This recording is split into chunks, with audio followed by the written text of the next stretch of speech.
Assalamualaikum warahmatullahi wabarakatuh. Kami dari kelompok 4 kelas B yang beranggotakan Kathleen Berliana Salsabila, Khairun Nisa, Muhammad Mi'raj Osama, Oktaviana Awalia Putri, dan Putri Ainun Balkis.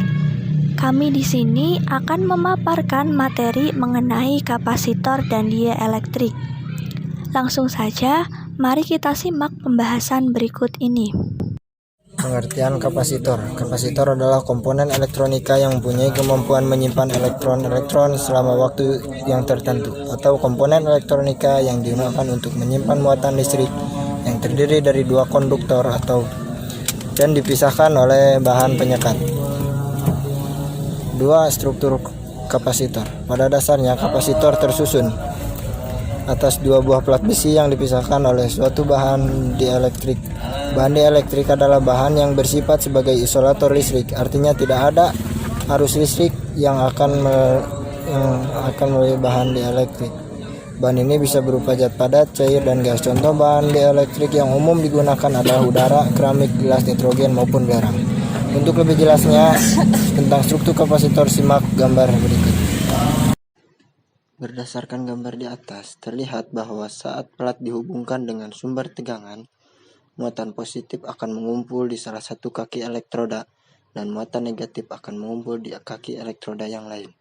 Muatan positif tidak dapat mengalir ke kutub negatif dan sebaliknya. Hal itu dikarenakan adanya bahan dieelektrik yang mengisi celah antar plat sejauh D.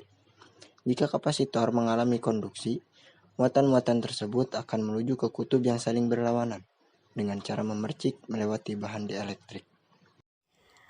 Pemaparan selanjutnya mengenai kapasitas kapasitor. Kapasitor berfungsi untuk menyimpan muatan. Nah, bagaimana cara menentukan banyaknya muatan yang tersimpan? Banyaknya muatan yang tersimpan akan berbanding lurus dengan beda potensial yang digunakan. Cara matematis dirumuskan sebagai berikut. Q sama dengan C kali V. Keterangan Q muatan listrik, satuannya Coulomb atau C, V beda potensial, satuannya volt atau V, dan C kapasitas kapasitor, satuan farad atau F. Jenis bahan dieelektrik yang digunakan juga berpengaruh pada besarnya kapasitas kapasitor. Secara matematis dirumuskan sebagai berikut. C0 sama dengan E0 dikali A per D. Keterangannya, C0 kapasitas kapasitor di dalam udara, satuan farad atau F. E0 permitivitas ruang hampa dengan nilai 8,85 kali 10 pangkat negatif 12 C kuadrat per Nm kuadrat. A. Luas keping sejajar, satuan meter persegi, dan D. Jarak antara dua keping, satuan M. Untuk bahan dieelektrik selain udara, menggunakan persamaan sebagai berikut. C sama dengan K kali C0. Keterangan C. Kapasitas kapasitor saat disisipi bahan dieelektrik selain udara, satuan F. C0 kapasitas kapasitor di dalam udara, satuan F, dan K konstanta dieelektrik yang nilainya lebih dari sama dengan 1.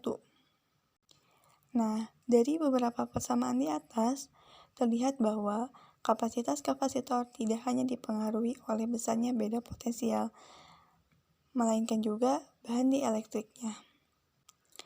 Untuk pemaparan selanjutnya mengenai energi kapasitor. Kapasitor merupakan komponen yang berfungsi untuk menyimpan muatan listrik. Artinya, di dalam kapasitor juga tersimpan energi listrik. Secara matematis, energi listrik yang dihasilkan oleh kapasitor dirumuskan sebagai berikut. W sama dengan setengah C kali V kuadrat sama dengan setengah kali Q kali V sama dengan Q kuadrat per 2 kali C. Keterangan W energi kapasitor, satuan joule. C. Kapasitas kapasitor, satuan farad. V. Beda potensial, satuan volt. Dan Q. Muatan listrik, satuan coulomb. Selanjutnya adalah susunan kapasitor. Susunan pada kapasitor ini dibagi menjadi dua, yakni susunan seri dan susunan paralel. Susunan seri adalah susunan berurutan pada kapasitor. Kapasitor disusun dalam satu garis hubung yang tidak bercabang. Ketika kapasitor disusun secara seri, maka dapat ditentukan kapasitor pengganti total dari seluruh kapasitor yang ada dalam rangkaian seri tersebut. Adapun secara matematis, persamaan yang berlaku pada susunan seri adalah yang pertama, untuk kapasitor total pengganti dirumuskan 1/C total sama dengan 1/C1 ditambah 1/C2 ditambah 1/C3. Yang kedua, untuk beda potensial pada ujung-ujung kapasitor pengganti itu sama dengan beda potensial yang ada di masing-masing kapasitor. Dengan persamaan, V total sama dengan VAB ditambah VBC ditambah VCD.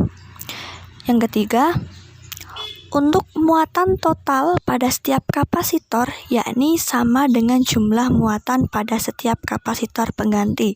Dengan persamaan, Xs sama dengan X1, sama dengan X2, sama dengan X3. Susunan selanjutnya adalah susunan paralel. Susunan paralel adalah susunan kapasitor dengan cara berjajar. Ketika kapasitor bermuatan sejenis digabungkan menjadi satu, yakni kutub positif dihubungkan dengan kutub positif sumber tegangan, dan kutub negatif juga dihubungkan dengan kutub negatif sumber tegangan. Pada masing-masing kapasitor yang dihubungkan paralel memiliki beda potensial yang sama, karena pada masing-masing kapasitor itu langsung terhubung dengan sumber tegangan. Adapun persamaan yang berlaku pada kapasitor susunan paralel, yang pertama, C total sama dengan C1 ditambah C2 ditambah C3. Hal ini berarti nilai kapasitas kapasitor total lebih besar dari kapasitansi kapasitor penyusunnya. Jadi, susunan paralel ini bisa digunakan untuk memperbesar kapasitas kapasitor.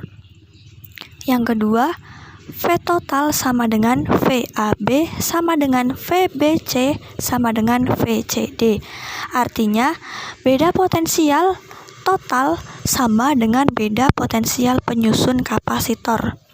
Dan yang terakhir, X total sama dengan X1 ditambah X2 ditambah X3. Artinya, besar muatan total kapasitor merupakan jumlah masing-masing muatan dalam kapasitor.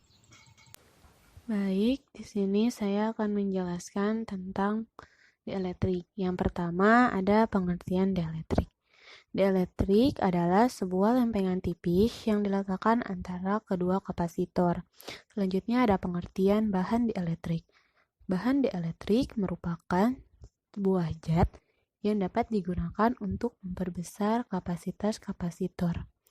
Bahan dieletrik biasanya terikat kuat oleh masing-masing atom, sehingga tidak dapat bergerak walaupun bahan itu di dalam medan listrik. Bahan dieletrik dapat berwujud gas, cair, dan padat. Sistem dipol listrik.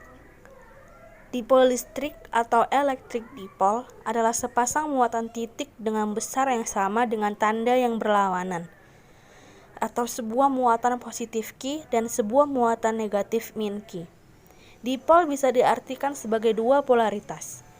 Dalam listrik statis atau elektrostatika, yang dimaksud dengan dipol listrik adalah muatan listrik yang berasal dari dua muatan, yaitu muatan positif dan muatan negatif.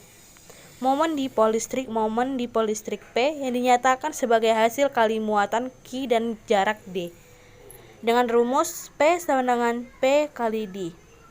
Arah vektor pi adalah dari muatan negatif menuju muatan positif. Sebuah molekul air H2O adalah contoh dari dipol listrik. Selanjutnya ada fungsi-fungsi dieletrik. Dieletrik berfungsi untuk memperbesar kapasitansi sehingga kapasitor dapat menyimpan banyak muatan listrik dan energi potensial listrik, serta memisahkan bagian bertegangan dengan bagian yang tidak bertegangan atau isolator. Misalnya seperti plastik, celah udara, transformator, mika, gelas, porselin, kayu, karet, dan lain-lain. Semua ini dikarenakan karena sifat dieletrik muncul pada isolator listrik yang tidak dapat menghantarkan muatan listrik. Akan tetapi, dieletrik ini peka terhadap suatu medan listrik. Demikian pemaparan materi mengenai kapasitor dan dieletrik. Saya, perwakilan dari kelompok 4, memohon maaf apabila terdapat kesalahan dalam penyampaian materi. Terima kasih. Wassalamualaikum warahmatullahi wabarakatuh.